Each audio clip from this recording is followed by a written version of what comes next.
Barricade ভেঙে ঢুকে যাচ্ছে। এই গেটটা আটকা। ভিডিওটা করুন যদি আমি নেব বলে।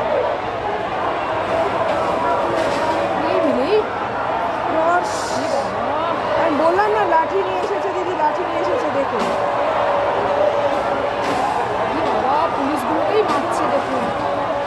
এই ঝামেলাটাই বাঁকানোর চেষ্টা করা কথা।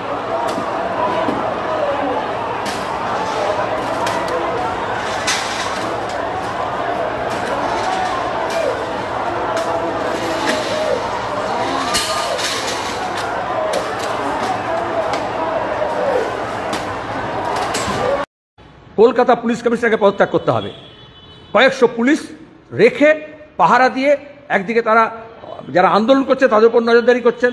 কোথাও কোথাও বলেছেন এখানে করা যাবে না, ওখানে করা যাবে না, পারমিশন নেই, সরে যান এখান থেকে। সল্টলেকে বলেছে বিধাননগর পুলিশ কমিশনার এখান থেকে সরে যান, এখানে করতে পারবেন না। আর অন্যদিকে যখন 20-22 জন লোক, খুব বেশি হলে 30 জন, এবং তারা কোন ওয়ার্ড থেকে এসছে তাদের প্রত্যেকের ছবি আছে আমাদের কাছে। তৃণমূলের কোন নেতার তারা হচ্ছে তোলাবাস সেটা আমরা জানি, মস্তান গুন্ডা, তারা গিয়ে ভেতরে ভাঙচুর করলো। আর পুলিশ তখন নির্দেশ দিচ্ছে, পুলিশ কমিশনারের কোনো নির্দেশ নেই বলে আমরা এখন কিছু করতে পারছি না।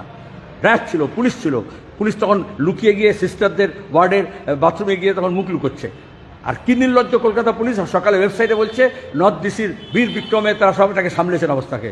আর তারা তখন বলছে অন রেকর্ড আছে, তুমি দেখেছো, জার্নালিস্টদের আটকাতে বলেছেন পুলিশ কমিশনার, জার্নালিস্টদের আটকাছেন, কর্ডন করে দেওয়া, মিডিয়াকে আটকে দেওয়া। তারা এটা করবে, কারা করছে? কারা দেওয়াল ভেঙেছিল ভেতরে?